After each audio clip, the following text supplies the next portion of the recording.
What do you get if you take WASM in one hand and Kubernetes admission controllers in another and smash them together? WASM gives us the ability to write code in any language we want and compile it to a binary that can run in any operating system and any architecture. Admission controllers, on the other hand, give us the ability to intercept requests to Kubernetes API and either accept, reject, or mutate those requests. Now, I'm not going to explain either of those two concepts. If you're curious about WASM, watch that video. And if you would like to know more about Kubernetes admission controllers and webhooks, watch that video. We will look into a tool that allows us to write policies in any language that can be compiled to WASM, and we will run them in Kubernetes as admission controllers or anywhere else. It doesn't have to be Kubernetes. And that tool is Kubewarden. Now, before we proceed, there is one thing that I need to get off my chest. I hate, and I really hate, dislike maybe, Kubewarden as the name. It creates an association with prison wardens, and I don't think that the primary purpose of policies is to act as policemen trying to catch people doing bad things or making sure that they're confined to their cells. I think that policies are there to help us do the right thing, to guide us towards the best practices, and calling something warden association with prisons is not the direction I would take, at least when naming it. With that out of the way, let's see Kubewarden in action. I'll take a quick break here to introduce you to groundcover, the sponsor of this video. Groundcover is one of my favorite observability platforms, so it's a pleasure to have them as a sponsor. Now, if you're not familiar with groundcover, the simplest way to explain what it does is by saying that it is an all-in-one observability platform based on best-of-the-breed tools and eBPF that enable us to monitor everything in cloud. It provides complete visibility with metrics, logs, and traces, detection of issues, and suggestions for resolutions.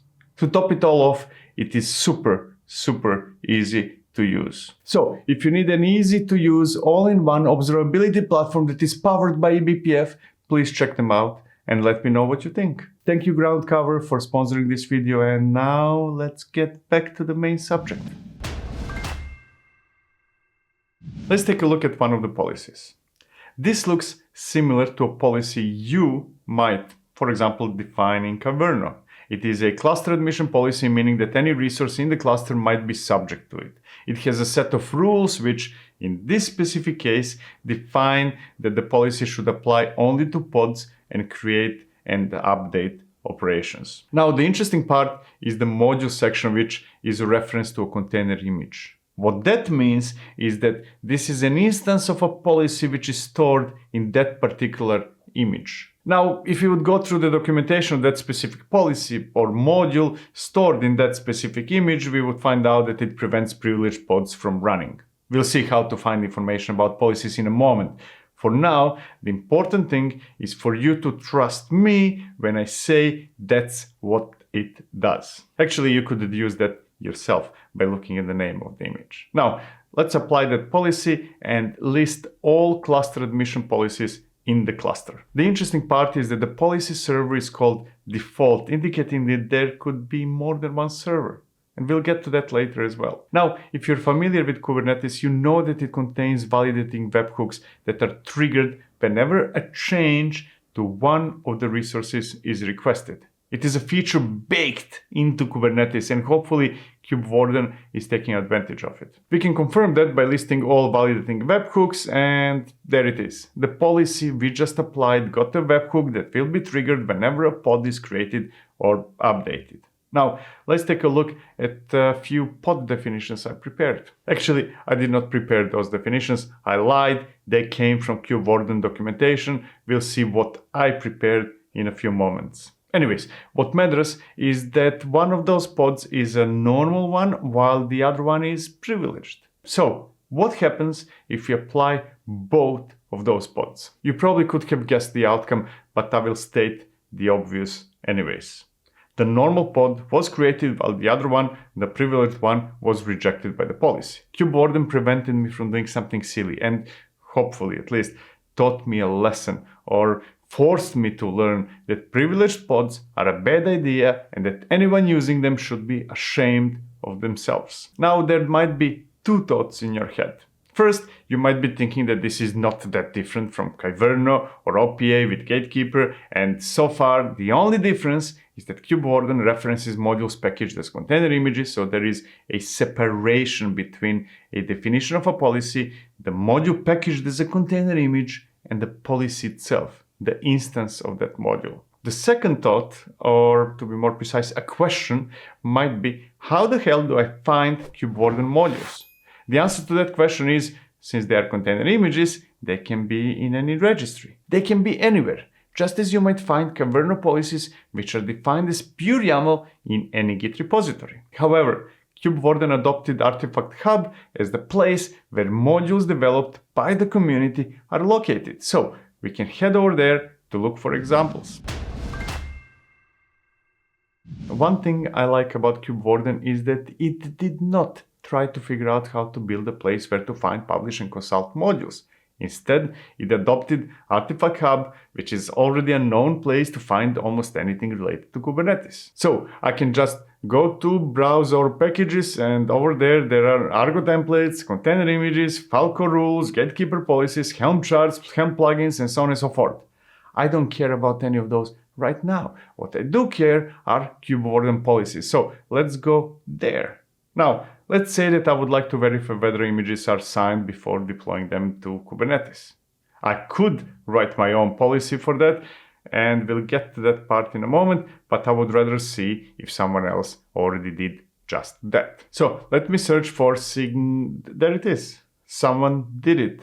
And all I have to do is go through the documentation to find out how to use it. Now, with Kubewarden, most of the manifest definition is always the same. What changes from one module to another is the settings section, and in case of this one, we can define signatures and inside it an array of images, and for each of those, the type of signature we would like to verify. And the rest is all about reading the documentation. You can do that on your own, right? Alternatively, we can pull a module locally and list all the policies we have on our machine. Now, there isn't much advantage from pulling a module locally unless you're afraid that one day you won't have access to the internet. What is nice though is the ability to scaffold a manifest. I can, for example, execute kwctl scaffold manifest, pass the type of the policy and the address to the registry where that module is located, and pipe the output to a file. The output is, in this case, an admission policy manifest that already has most of the fields filled in and waiting for me to fine-tune them. The correct module is there as well as the rules. However, those are the parts of the spec that are more or less always the same. What changes from one module to another is the settings section, and that's the only part that was not scaffolded. It's a bit silly when a tool tries to help you without helping you with a part of the job that you need help with. Similarly, if you prefer not to use browser, you can inspect a module using kwctl inspect. The output is more or less the same as what we saw in the Artifact Hub, except for the signature of the module, which I believe shouldn't be part of that output. It's just wasting too much space. Over there, I can see that this particular module has a settings section like all others do, and that I can define signatures. Again, that's the same information we saw in Artifact Hub. So far, Kubewarden is not much different from Kyverno or OPA with Gatekeeper. I can find their stuff on Artifact Hub as well, and they also have CLIs that can help with common tasks. That begs the question, why, oh why, would I use Kubewarden instead of Kyverno or OPA with Gatekeeper? So far, I did not give you a good reason, but that might change in a moment. So far, I showcased pre-made modules and policies around them. That's great if you can find what you need, but what if you can't? In those cases, you will have to write your own modules, and that's where Kubewarden differs from other solutions. Take a look at those policies. The first one is cluster admission policy, meaning that it will be applied to all resources in the cluster. Now, this time the module references my own image. It's not one made by someone else, but by yours truly. I will use it to validate my SQL claims and SQLs, which are cross-line compositions that provision databases. In the settings, I have a custom field, allowed sizes, that permits only small, medium, and large values. Anything else will not be allowed. Now, don't worry if you're not familiar with crossplane, since the details of what I'm validating are not important. What matters is that I'm restricting values of specific custom resources. The second one is an admission policy, meaning that it will be applied only and exclusively to resources in the specific namespace. Other than that, it has the same module and the same rules. What's different is that only medium and large sizes are allowed in the production namespace. Databases with small or any other size will be rejected. Got it?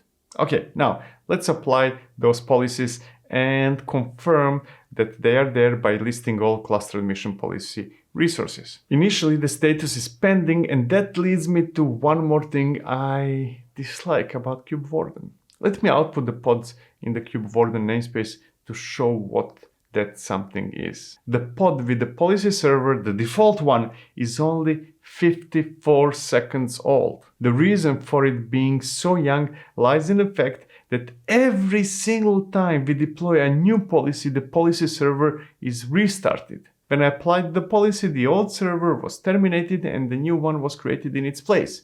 And that is silly.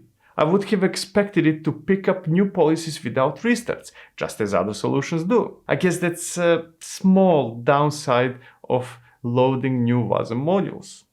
Maybe. I'm not sure. Probably. Now let's see those policies of mine in action. Here's a definition of an SQL claim that I would like to run. The important thing to note is that I would like the database to be ultra big. And if you remember the policies we applied, neither of those allow that. Now, I think you can guess what will happen, right? But here it goes anyway. kubectl apply and rejected. My interpretation of that message is, you silly boy, don't you know that database size cannot be ultra? If you don't, now you learn something new. Now let me show you yet another thing I dislike about Kubewarden by describing the cluster admission policy that just prevented me from running the database. Do you see something strange? Is there anything important missing? Well, there are no events. That means that observability is going to be ridiculously more complicated than it should be. Kubewarden should know better and emit events whenever something happens. That's the contract we all agreed when building tools on top of Kubernetes, and that's what admins and tools expect to work with. Now, it's not that we cannot see what's going on. Kubewarden policy server emits logs and we can see them and discover that there was a violation of the policy we just applied. I do want logs, but I also want events. Events is what I monitor, and logs is where I find more details. Easy, right? Without events, I am blind, or more likely, I would need to invest more time setting observability than I normally would. With that out of the way, let me fix the issue with the modified version of the database manifest. The only difference is that this time I set the size to small, so let me apply it with kubectl apply, and this time it worked. There is no policy that prevents me from applying a database with the small size to the A-team namespace. Now let's do the same in production, and it was rejected. Let's take another look at the policy manifests in case you forgot what they do. The first one is cluster admission policy, meaning that it will be applied to all resources in the cluster and it will allow SQL claims as long as the size is small, medium, or large. That should allow database to run in both the A-team and production namespaces. However, there is a second policy with the namespace production and the admission policy kind. That policy applies only to SQL claims in the production namespace and allows only medium and large sizes. The second policy allowed small database to be created in the A-team namespace since it does not care about anything happening over there, but it did reject the same database in the production namespace since that's the namespace it is responsible for. Nevertheless, there is still nothing special about Kubewarden when compared with other solutions like Averno and OPA with Gatekeeper. That is about to change once I show you how I built the policy we just saw. A Kubewarden policy is effectively an application, or more like a function that does one job and one job only. It receives input data, it validates that data, and it returns result as output. That output, the response, tells Kubernetes whether to accept, to reject, or to mutate the input data, the admission request. It is conceptually similar to cross-plane functions. In both cases, it's data in and data out.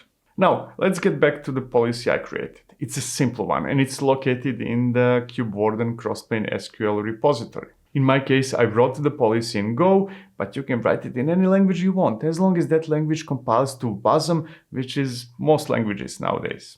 There are only a few important parts. First, I defined settings, which are effectively fields that one can use to provide input values. In my case, that's the allowed size field, which I use to specify that only small, medium, and large are acceptable values. Then I have a helper function is size allowed that validates whether the sizes provided as the input setting match those of the actual resource, and depending on the outcome, return true or false. Finally, there is the validate function that will be invoked at runtime whenever a Kubernetes webhook triggers validations. That's where I'm calling the isSizeAllowed function to deduce whether the size is one of the allowed values and potentially reject requests. Now, since I can write policies in any language I want, I can easily test them using whichever testing framework I'm familiar with. That's where Kubewarden finally shows a significant difference when compared with Caverno and OPA with Gatekeeper. Caverno policies must be written in YAML directly or indirectly through Helm Customizer or whichever other templating tool you might be using. OPA, on the other hand, insists on writing policies using Rego. Kubewarden does not prescribe the format for policies. It allows us to write them in any way we like, as long as the end result can accept an input and produce an output. Kubewarden is a relative newcomer to the policy space and competes primarily with OPA and Caverno. That means that it is less mature, it has smaller community, it has no enterprise support, at least that I'm aware of, and all the other downsides of being a newcomer. Now, I do like newcomers in general, at least. I like projects that are trying to shake things up and challenge the status quo. The question is whether Kubewarden is one of those projects. I haven't seen anything radically different or better than what Gatekeeper and Caverno are doing, except the fact that we can write policies in almost any language we want. That ability brings other advantages, like the ability to test policies using the frameworks we are already familiar with, or whatever else we might be doing with our code. There is also the fact that Kubewarden policies are distributed as container images, but that's not a big deal, since everything can be published as container images these days. So here's the question you need to ask yourself. Is the ability to write policies in any language that can be compiled to WASM sufficient advantage compared to Caverno and Gatekeeper, both of which have wider support and more activity than Kubewarden? While you're thinking about that question, let me go through pros and cons of Kubewarden, starting with the bad parts. I have only two negative things to say about Kubewarden. First, the policy server is restarted every time we add a new policy. That is just silly. I'm sure that's caused by some technical limitations, but still, that's silly. And second, Kubewarden does not emit events, meaning that observability into validations will be hard at best and will require some silly workaround simply because Kubewarden chose not to follow Kubernetes standards. As for pros, the biggest one is that we can write policies in any language that compiles to WASM.